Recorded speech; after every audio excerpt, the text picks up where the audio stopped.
Olá, pessoal! Na nossa trilha de aprendizagem, vamos desenvolver o tópico Os grandes domínios de vegetação do Brasil. Portanto, vamos trabalhar, compreender e analisar a biodiversidade brasileira, o extraordinário banco genético do nosso país. Então, eu teria, digamos, uma bandeira como esta. Gostaram? Uma bandeira muito bonita, que revela o potencial não só de flora, mas também de fauna do espaço brasileiro. Quais são as condições de natureza que mais interferem no conjunto de plantas nativas de uma determinada região, o que chamamos de vegetação? Conjunto de plantas nativas de uma região. Primeiro fator, clima. Então, nós temos um país predominantemente inserido na zona tropical, com pequena área numa zona temperada do sul, de clima subtropical úmido. Então, no nosso país, nós temos uma área macrotérmica e mesotérmica. Nós temos um país onde a circulação atmosférica é marcada pelas baixas pressões, pela instabilidade atmosférica devido à confluência dos ventos alísios. Então, os alísios de sudeste, olha, que atingem bem o nosso país, deixando essa região com chuvas convectivas. Então, nós vamos ter uma conjugação atmosférica, climática, dominantemente tropical que apresenta variantes. Eu tenho um tropical seco, eu tenho um tropical úmido, eu tenho um tropical de altitude, eu tenho um tropical subúmido. Lá na Amazônia, o clima é equatorial. É um clima que chove o ano inteiro e as médias térmicas são elevadas. Tudo isso revela a fisionomia botânica. Então, o clima é um importante fator para determinar a fisionomia. Clima e vegetação, a gente tem que estudar junto, não é um binômio, não dá para dissociar. Então, quando eu estiver apresentando uma cobertura vegetal brasileira, nós já vamos entender que essa cobertura, ela reflete uma condição climática específica. Então, aqui eu tenho um país, olha, essa é a área aqui, próximo ao Equador. O Equador passa no extremo norte do país e essa é uma região de forte convergência, dos ventos alísios, deixando o território brasileiro predominantemente úmido. E aqui a dinâmica das massas de ar. Observa no verão, no qual a massa equatorial continental, originada sobre a Amazônia, devido à evapotranspiração da Amazônia, ela vai distribuir chuvas generosamente em boa parte do país. Fenômeno este chamado os rios voadores da Amazônia. Isso no verão, as massas de ar quentes, elas se dilatam a uma diástole maior, enquanto que no inverno a massa polar atlântica vai gerando uma maior área de influência aí. Então, as massas de ar, o comportamento das massas de ar dominantes em uma região, claro, que também interferem na fisionomia, na compreensão botânica. Domínio de vegetação do Brasil. Olha que lindo esse mosaico que nós temos. E aqui uma arte, eu posso dizer, a região amazônica, a região do Cerrado, das Caatingas, a região da Mata Atlântica, a região do Pantanal. Olha que bonita essa expressão do espaço brasileiro a partir da cobertura vegetal, que é o tema da nossa aula. Então, este é o mapa, fiquem atentos, fitogeográfico brasileiro. Então, quando eu falo assim, nós vamos estudar a vegetação brasileira, nós vamos trabalhar a fitogeografia, fitor de plantas, a distribuição fitogeográfica brasileira aqui através de cores. Então nós temos a Mata Atlântica, desde o Rio Grande do Norte ao Rio Grande do Sul, as matas amazônicas no verde claro, os manguezais e restingas aqui no litoral, as araucárias aqui na região sul, caatingas predominantemente no Nordeste, os cocais aqui nessa região do meio norte, Maranhão, Piauí, não é isso? Essa área transicional, esse ecótono brasileiro, o cerrado, os campos, o complexo do Pantanal e a região dos Pampas. Então, este é o mapa fitogeográfico original. Aí você deve estar se perguntando, mas será que essa cobertura vegetal extraordinariamente diversa, desde formações campestres a formações arbóreas, florestas? Quais são as nossas florestas? A amazônica, a floresta dos cocais. Quando eu falo mata, eu estou falando de florestas. A mata dos pinhais ou araucárias, a mata atlântica, cerrado, caatingas. Olha a diversidade. Isso tudo nós vamos trabalhar aqui, não é isso? Revelando a condição climática de solo e principalmente nesta aula nós vamos ter a fisionomia, entender essa distribuição geográfica numa superposição do clima, do solo, mas para que você aprenda muito a fisionomia. Quais são os aspectos botânicos que destacam-se em cada uma das nossas formações? Este mapa aqui é o mapa fitogeográfico. Este mapa difere, é o mapa dos biomas brasileiros. Por exemplo, quando eu falo em bioma da Mata Atlântica, veja neste mapa, no mapa anterior você tem araucárias aqui e essa área da Mata Atlântica. No mapa dos biomas brasileiros, as araucárias integram o bioma Mata Atlântica. O que significa isso?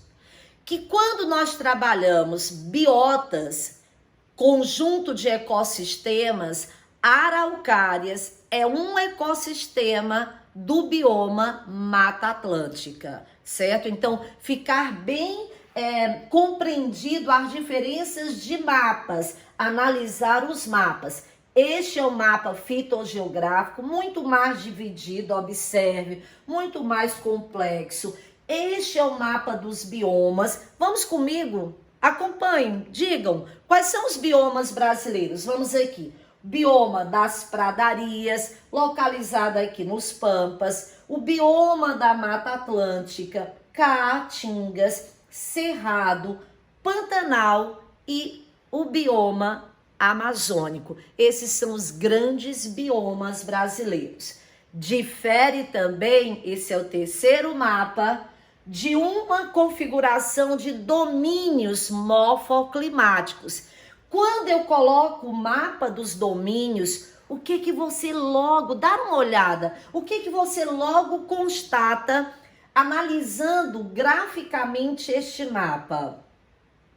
Que no mapa dos domínios existem áreas de transição, que são os ecótonos. Então, entre um domínio e o outro, nós vamos ter áreas chamadas de ecótonos, faixas transicionais. Então, aqui é uma outra configuração no qual nós vamos entender mais, digamos, a interdisciplinaridade, a conexidade de vários elementos da natureza. Quando eu falo essa interdependência, certo? Essa interdependência entre clima, relevo, estrutura geológica, vegetação, hidrologia, eu estou falando dos domínios morfoclimáticos. E num país com a máxima biodiversidade, todo mundo em escala mundial, para preservar essa cobertura com beleza cênica indescritível, foram criados dezenas de parques nacionais. Então, nós temos uma diversidade de parques nacionais, são unidades de conservação ambiental distribuídos em todas as regiões geográficas, que têm como principal objetivo salvaguardar, não é isso? Preservar esse patrimônio, não só genético, flora e fauna, mas preservar as águas, preservar os solos brasileiros. E agora, neste mapa, nós temos o contexto atual. Infelizmente, depois de séculos de ocupação predatória, imediatista, irresponsável das nossas terras, nós temos algumas formações vegetais em risco de extinção. Alguns hotspots, como a Mata Atlântica e o Cerrado.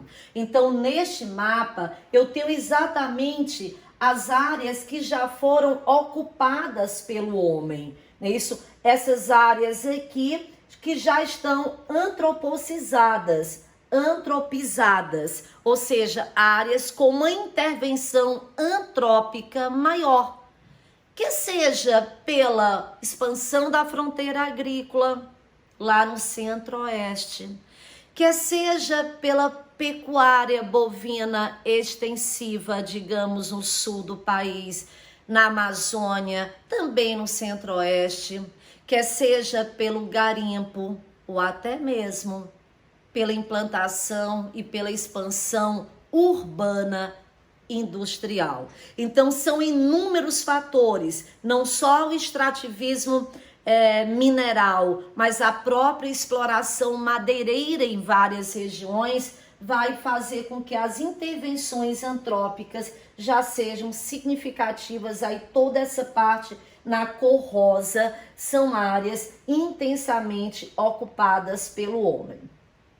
Lembram que eu comentei no início da aula que o objetivo é exatamente que você entenda, que você consiga distinguir a fisionomia botânica de cada vegetação deste país, de cada conjunto vegetacional, que você saiba identificá-lo, que você saiba localizá-lo, que você saiba falar do diagnóstico ambiental, causas e efeitos. Então, nesta imagem, nos remetemos lá para a Mata dos Pinhais, as araucárias, que são ombrófilas mistas, que são araucárias exclusivas de regiões mais altas.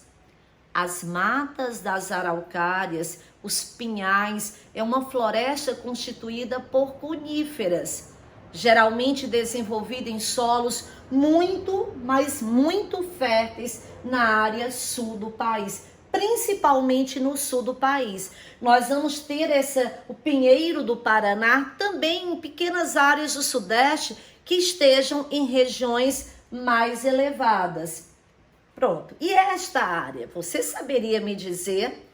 Esta, eu falei, as araucárias, pinhais, os pinheirais brasileiros. E esta imagem, será que você acerta? Sobrevoando esta área, você diria que trata-se de qual vegetação brasileira? Olha só, dar uma olhada nessa imagem, o Pantanal Mato-Grossense, que nós chamamos o complexo do Pantanal. Então, essa vegetação, de fato, ela é muito complexa. Eu vou ter aí uma diversidade de espécies que vão estar, digamos, vinculado cactáceas, as caatingas, a Vitória Régia, a Amazônia. Então, é um elo de inúmeras áreas do Brasil. É uma grande área de transição, uma região bem preservada, certo? A planície do Pantanal Mato-Grossense. Esta planície, ela periodicamente ela inunda pela bacia do Rio Paraguai. Então, olha que maravilha, lagoas, grandes lagoas criadas aqui nessa grande várzea. E aqui nós temos o Dia da Mata Atlântica, 27 de maio. Numa imagem como esta, você dirá logo, poxa, Amália, contrasta bem com esta imagem que você está observando aqui, que é uma área de planície, uma superfície mais de acumulação. Você tem algumas áreas de bosques aqui, de terras firmes, tem uma outra área mais clara que periodicamente inunda. Nesta eu tenho uma floresta com coníferas, não é isso? Pinheiro do Paraná. E aqui eu tenho uma floresta que, infelizmente, é uma floresta bastante devastada. Cerca de 90% das matas costeiras da floresta tropical de encosta já foi destruída, principalmente pela implantação de lavouras comerciais para exportação. O café no Sudeste, a cana-de-açúcar no Nordeste, em clima tropical úmido. As florestas tropicais de encosta desenvolvem bastante devastadas. Lembram que eu falei que é um hotspot, é uma área na iminência de desaparecer. E esta imagem, ela nos remete a qual formação vegetal? Qual a botânica que eu tenho nessa área? Olha só. Você logo identifica ser essa uma região de clima seco, solos expostos, pedregosos, de textura grosseira e com muitas cactáceas. Uma vegetação aí hiperxerófila, caatingas hiperxerófilas, que dominam no Nordeste seco e que se expande até o norte de Minas Gerais.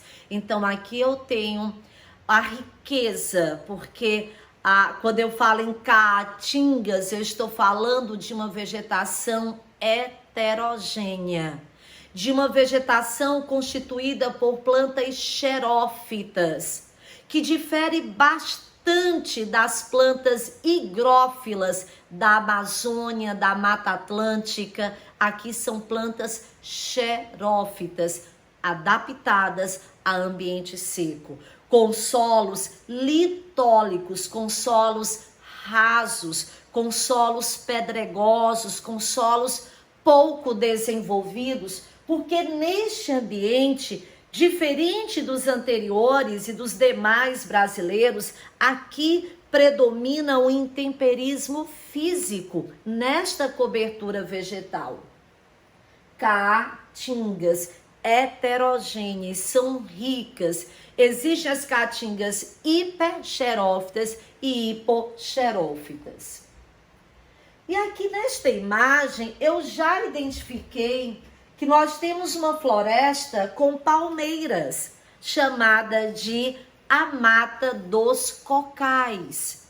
Então vejam, é uma região de floresta que desenvolve-se em áreas alagáveis, em várzeas. A Mata dos Cocais ocupa exatamente esse ecótono, essa sub-região do meio norte, o que nós chamamos de Nordeste Ocidental. Palmeiras, né? Isso, Buriti, Babaçu, Acarnaúba. E esta imagem vai nos remeter ao cerrado brasileiro, com árvores de troncos e galhos tortuosos. Árvores que possuem um sistema radicular bem desenvolvido. Não é isso? Uma verdadeira, digamos, uma floresta de cabeça para baixo, porque o sistema radicular do cerrado pode chegar a 15 metros e a parte aérea é baixa, tem um pequeno porte, pode chegar, digamos, a 4, 5 metros. Observe que ela é predominantemente arbustiva. Eu tenho uma vegetação herbácea que desenvolve-se em solos de baixo pH, solos muito ácidos, solos pobres, certo? E essa é uma característica forte do cerrado brasileiro. Essas árvores, né, isso com troncos e galhos retorcidos. E detalhe, as plantas do cerrado desenvolvem-se em clima tropical, é o tropical típico. E são plantas tropófilas, adaptadas, verões chuvosos, invernos secos, tropófilas, clima tropical, solos ácidos. As folhas são largas também. As folhas são latifoliadas, tal qual, digamos, as folhas da Mata Atlântica, que a gente chama de latifoliadas, folhas largas. Só que aqui no Cerrado, as folhas caem. Eu tenho folhas largas e decíduas. Elas caem devido ao quê? A pobreza dos solos. E finalizando a nossa aula, essas características amplas para que você seja apresentado essa linda biodiversidade brasileira, eu tenho aqui uma imagem das matas amazônicas. Então são matas, eu tenho predominantemente matas de terras firmes, plantas higrófilas, matas de terras firmes em cerca de 90% da Amazônia brasileira.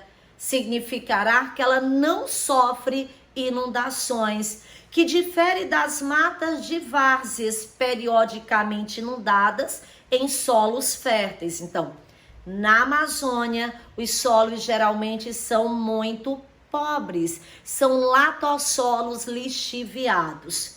E a exceção, na planície amazônica, nós vamos ter matas de várzeas e solos aluvionais. Gostaram da aula? Foi uma ampla apresentação e uma justificativa da extraordinária biodiversidade brasileira. Até a próxima aula.